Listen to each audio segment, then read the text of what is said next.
Добро утро за нашата денешна гостинка, тоа е Драгана Каровска-Чемерска, која што е програмска раководителка во ХЕРА. Добро утро, Искра, фала на поканата. Мислам дека веќе е јасно и од насловот и од самиот спот за подигнување, кампања за подигнување на свеста за родовата еднаквост, па сосема логично ми да започнеме од самата свест, односно колкава ни е, каква ни е свеста или како општество гледаме на родовата еднаквост? Родовата еднаквост е актуално прашање изминативе години, е основен сегмент во едно општество, доколку сакате да имате здраво, стабилно, прогресивно општество кое што оди напред, кое што покажува висок степен на економски развој, намалена стапка на насилство, прифаќање, социјална кохезија и така натаму.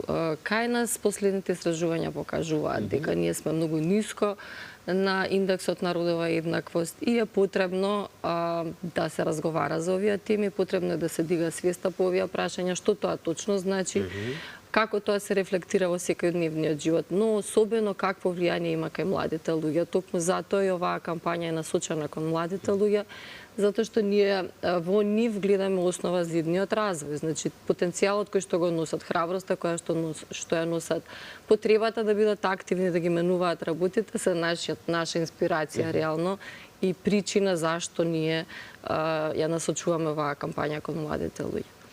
Драгана, некако се научивме во последно време се преку бројки да гледаме. Индексот за родова еднаквост, не знам точно што значи, тоа е 58. Задоволително, незадоволително место? Тоа е прилично ниско. Ако видите, во нашиот регион ние сме на најниската. Дали можам слободно да кажам тогаш, да го интерпретирам така, дека да речеме кај нас не се гледа некако со симпатии кон родовата еднаквост? Не, тоа значи колку системот овозможува да се постигне таа родова еднаквост. Значи тука станува збор и за законска легислатива, подзаконски акти, различни видови на програми, мерки кои што се донесуваат за да ја унапредите родовата еднаквост во една земја.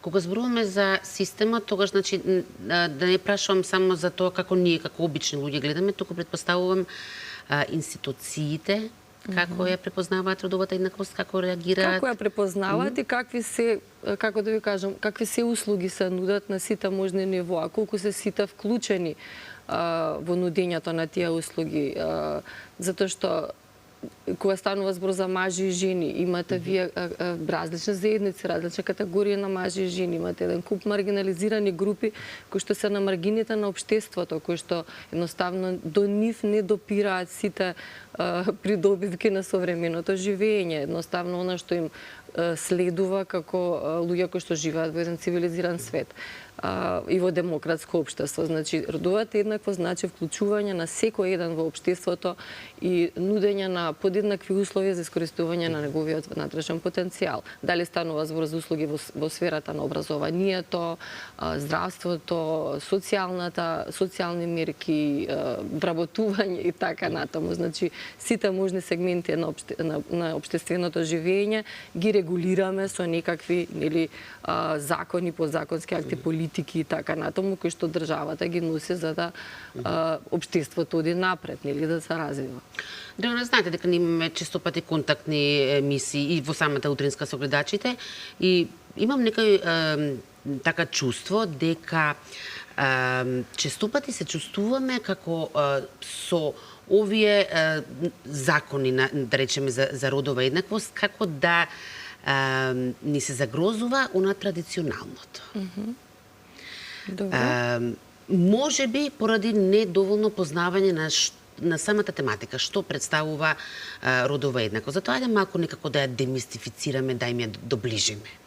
Дали се коси? Родовата еднаквост воопшто не се коси со традиционалните норми. Напротив, родовата еднаквост помага да тие се надградат и се вклопат во современото живење. Родовата еднаквост значи прифаќање, родовата еднаквост значи еднакво делување во сите сфери на животот, градење на стабилни, цврсти заедници, каде што нема насилство, каде што нема попречување на другиот да оди напред, да го искористи својот потенцијал. Не знам, повторно ќе се навратам нистите сегменти. Дали сите имаме подеднакво право на образование, дали сите подеднакво стекнуваме образование, дали на сите ни е дадено... Ако немаме еднакви право на образование, немаме еднакви шанси во животот, предпоставувам, така? И во образованието исто така ви е поврзано со тоа каде се наоѓате, какви карактеристики носите, дали сте во рурална, дали сте во урбана средина, дали сте лица со попреченост, дали сте било како маргинализирани. Сите тие сегменти мора да се земат предвид кога се креираат сите тие услуги и пристапот до нив да биде подеднаков за сите. Ајде малку за самата кампања. Рековме дека е во соработка на вашата асоциација Хира заедно со поддржано од Холандската амбасада. Како е замислена, каков е концептот? Прво, која ви е целната група?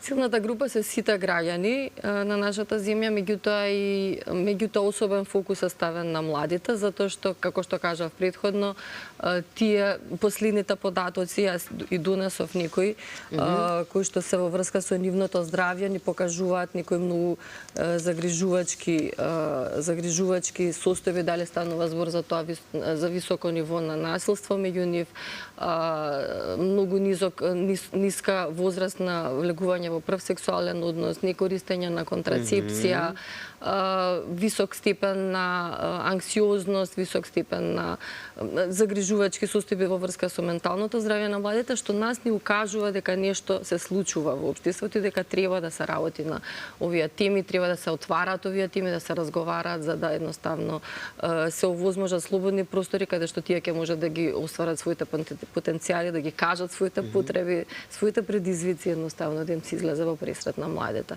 Кампањата опфаќа, како што го видовте, спотот кој што вие го емитувавте, тој оди на национални телевизии, има билборди низ градов и во уште 2 града, има во Кавадарци, има во Гостивар, промотивни текстови, вакви гостувања по емисии, а и низ нашето секојдневно работеме на овие теми и се осврнуваме и такако. Нешто што влегов на вашиот сајт и што вака ми привлече внимание, имате во рамката на вашата кампања, секако и на вашиот сајт го обработувате оваа тематика, проблематика, и имате митови и факти за родовата еднаквост. Особено би рекла присутни овде на балконот, малтене врежани во нашата колективна свест, да речеме, од типот вистински маж не плаче. Добро. Нели уште од мали машките деца ги учат да срамота не плаче. Да, тоа е и самата го кажавте, тоа е длабоко коренато во тие традиционални норми и културни норми во оние општества каде што е срамота, нели да се покаже слабост, да се покажат емоции, каде што вредностите се тие дека мажите треба да бидат силни, да издржуваат, да не покажуваат никаква слабост. Тоа е митот, а фактите се? Тоа е митот. Фактот е дека доколку така навистина се наметнува такво однесување како општествена норма нели на мажите, тоа доведува до висок степен на анксиозност, на депресија, на неможност да искажување на емоции, неможност да градат било какви врски, дали се тоа, не знам, семени, партнерски, професионални, така натаму, бидејќи емоциите се составен дел нели на нашето на нашиот, како да кажам, на нашиот организам, тоа е нашата природа. Така што и така треба да се работи на тоа. Ние неодамна го отворивме првиот центар за момчиња и мажи, каде што се дава психолошка поддршка на секој кој што има потреба, на било кое момче или маж кој што има потреба да се справи со емоциите, да ги покаже емоциите, односно да разговара на оваа тема. Така што да, овие митови треба да се разобличат и да се каже дека да, и мажите плачат, да, и мажите никогаш се чувствуваат нели лошо, имаат проблем и треба да се покаже тоа и да се побара помош и поддршка. Докторите велат дека е здраво да си се исплачеш, така. Апсолутно, тоа е природно. Наспроти ова или пак паралелно со ова, да речеме, и многу честиот коментар што жените го добиваме, што малку изреагираме побурно за било која ситуација или пак изреагираме некако како што на другиот не му одговора и тогаш таа е сигурно ПМС. Да, така? тоа не е толку мит колку што е стереотип. Тоа е стереотипизирање и преку тие искази фактички се тривиализираат искуствата на жените. Значи, да, точно е дека... Остаја демек, да. Точно, значи, со тоа се намалува нивниот кредибилитет, се замолчуваат, се припишува на тоа, а вистината е таа дека да, во PMS, како што се вика, нели, популарно, дефинитивно хормоналните дисбаланс или не знам, сите тие промени хормонални предизвикуваат промена на расположението, меѓутоа тоа е апсолутно различно кај секоја една жена. Не кај сите жени предизвикуваат некакви бурни, драматични, не знам, поместувања на однесувањето и тоа е пренагласено со намера да се банализира целата таа ситуација, да се тривиализира нивното искуство, што повторно кажувам, остава огромна основа за понатамошна нивна дискриминација.